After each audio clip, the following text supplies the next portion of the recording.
안녕하세요. 박민수 원장입니다. 항상 구독해 주시고 좋아요를 눌러 주셔서 감사드립니다.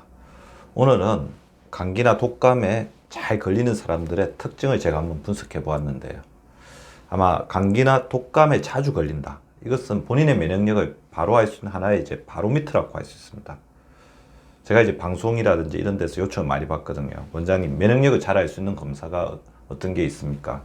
그래서 백혈구 검사나 혈액의 염증 수치나 NK 세렘 검사나 다양한 검사들의 어떤 것들을 해보는데, 사실 그 부분 자체가 면역력을 바로 이렇게 직관적으로 나타내는 검사는 아니라는 한계가 있어요. 간접적으로 본인의 면역력에 대해서 추정해 볼 수가 있는 거죠.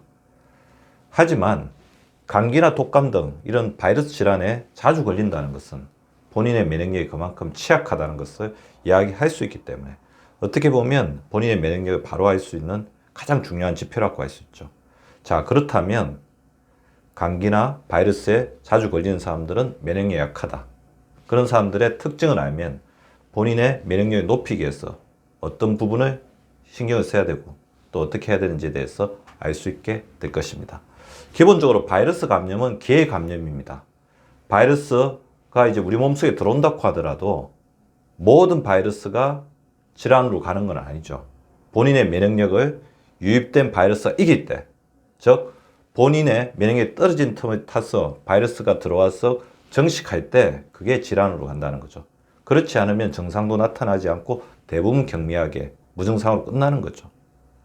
더불어서 바이러스가 얼마나 이렇게 많이 들어오냐가 질병에 걸리느냐, 그리고 얼마나 증상이 심하냐, 나중에 합병증이 생기느냐, 그런 것을 나타내기 때문에 바이러스 유입은 양 그리고 반응에 관계가 있다고 볼 수 있습니다.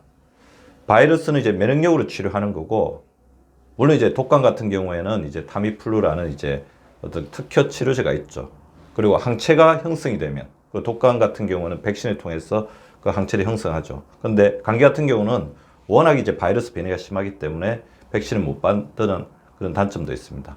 면역력으로 치료하고, 그때 대중적 요법, 그러니까 약물요법으로 증세를 감화시키는 걸 도와주고, 백신, 항체 형성으로 이것을 예방을 한다는 그런 세 가지의 기본 원리가 있다는 것을 아시면 되겠습니다. 이제부터 어떤 사람들이 감기나 독감, 바이러스 질환에 자주 걸리는지, 잘 걸리는지에 대해서 알아보도록 하겠습니다. 먼저 양 반응 관계, 즉 이렇게 바이러스에 유입될 확률이 높은 사람들, 그런 사람들이 자주 걸리겠죠. 먼저 손 위생입니다. 손 위생이 좋지 않은 사람들이죠. 손을 잘 씻지 않는다.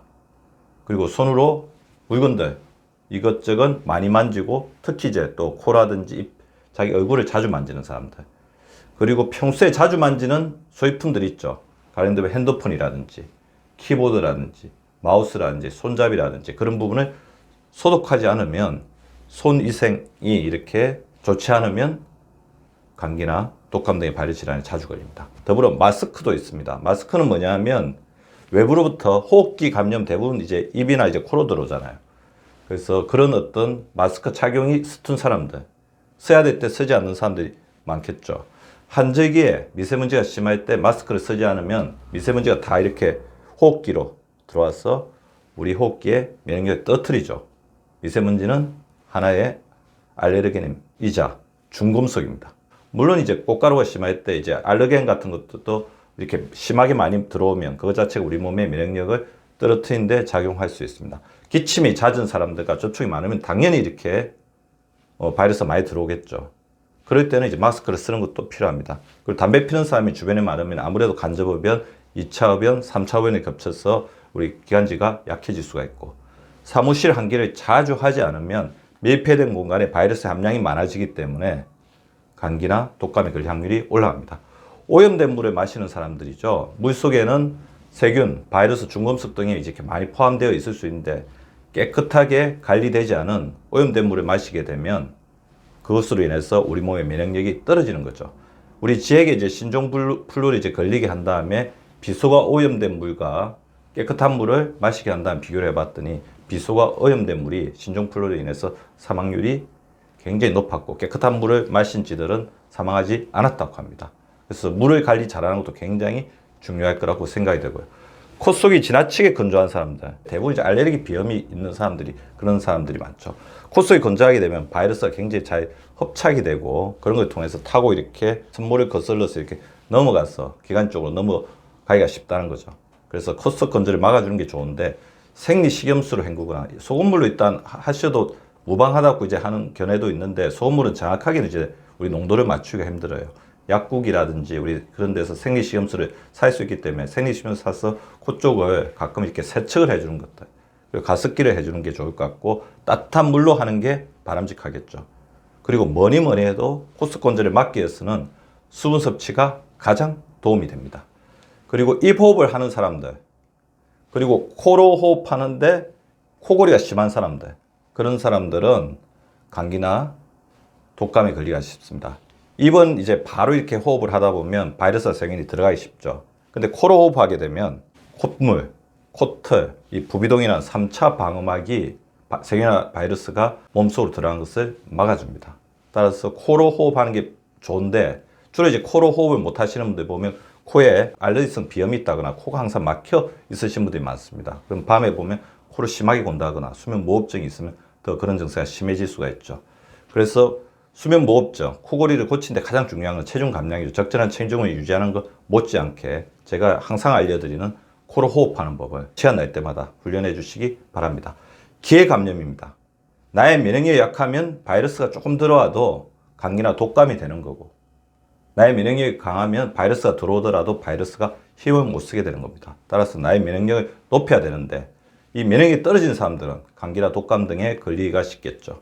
자, 혈당 지수가 높은 단 음식을 많이 먹는 사람들은 면역력이 떨어진다고 되어 있습니다. 미국의 임상영양 저널을 봤더니 당분 100g, 캔으로 된 음료 3캔 정도가 될 것 같은데 100회구가 박테리아를 죽이는 힘이 감소된다고 되어 있습니다. 섭취 후 5시간 동안 그 감소된 어떤 살균 능력이 이렇게 간다, 이렇게 되어 있기 때문에 그만큼 단 음식 자체가 우리 몸의 면역력, 항바이러스 능력을 떨어뜨리는 거죠. 혈당 지수를 보시면, 그래서 혈당 지수가 높은 음식, 정제되고 많이 가공된 음식들, 하얀색에 가까운 음식들이 혈당 지수 높이는 단 음식들이겠죠. 반면에 자연에 가까운 뭐 채소나 과일이나 될 수 있으면 가공이 덜 된 음식들을 먹으라는 것입니다. 스트레스를 많이 받으면 당연히 이제 독감이나 감기에 잘 걸리고, 그 다음에 독감 걸린 상태에서 만약 스트레스가 굉장히 심각하다고 하면 치명적인 병증이 발생할 가능성이 굉장히 높은데요. 왜냐하면 코티졸이나 아드레날린 스트레스 호르몬이 혈액순환 쪽으로 에너지 다 써버리고 면역계 쪽을 잠시 억제를 시켜버린다는 거죠.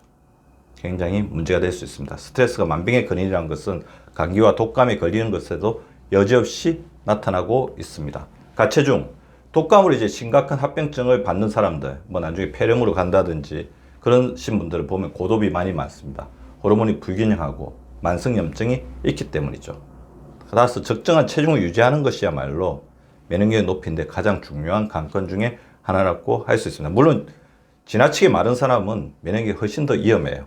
그래서 적정 체중을 유지하는 게 굉장히 중요합니다. 물을 충분히 마시지 않는 것도 감기나 독감에 걸리는 이제 위험성이 되기 쉬운데요. 혈액의 염증이 땀으로 배출되지 않는 것, 그 다음에 우리 몸에 있는 여러 가지 독소나 노폐물을 림프액으로 배출해야 되는데 림프순환이 저하되기 때문에 문제가 되는 거죠.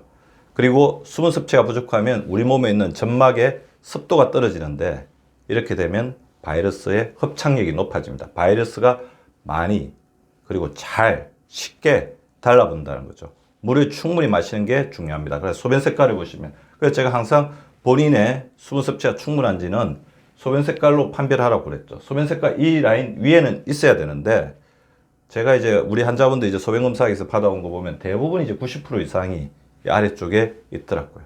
소변색을 맑게 유지하기 위해서 더욱더 신경을 써주셔야 되고, 아까 제가 또 림프 마사지가 굉장히 중요하겠죠.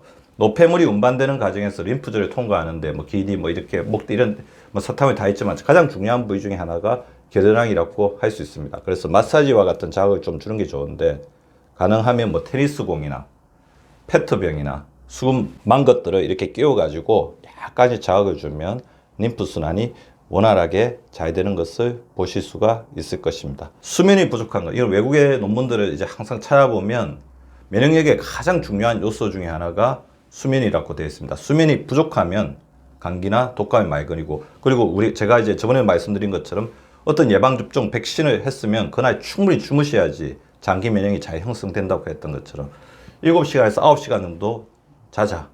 아침에 일어났을 때 충분하게 피로가 풀렸다고 생각할 정도가 자기가 충분하게 잔 것이다. 그렇게 하자고 말씀드렸죠. 수면 부족이 감기나 독감이 자주 걸리게, 잘 걸리게 하는 위험 요인으로 작용한다는 것입니다. 그리고 실내 생활용도 감기나 독감이 걸리기가 쉬운데요. 왜냐하면 햇빛, 비타민 D 다 부족해지죠. 그리고 우리 자연으로 나갔을 때 자연에서 오는 여러 가지 이제 황산화 물질들, 숲에서 나오는 피톤치드라든지 그런 것들, 그 다음에 활동량이 부족하니까 아무래도 심장이나 폐기능, 면역력이 떨어지겠죠. 그래서 실내에서 자주 오랜 시간 동안 활동하는 사람들은 면역력이 떨어집니다. 그리고 이거는 이제 뭐 선천적인 부분, 유전적인 부분일 수도 있는데 각종 연구 결과에서 보면 텔로미어가 짧은 사람, 이거는 조금 더 제가 연구를 해보겠습니다. 텔로미어 검사하고 우리 면역력하고 어떤 관계가 있는지.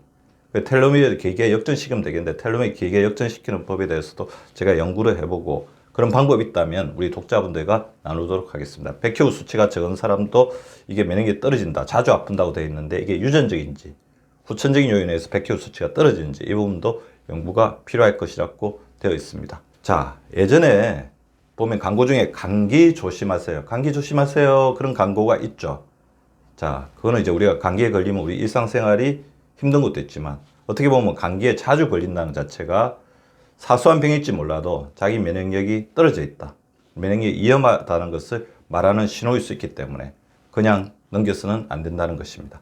구독과 좋아요는 박미수 박사 TV를 지속시키는 생명력입니다. 많이 구독해 주시고 좋아요를 눌러 주시기 바랍니다. 항상 감사드립니다.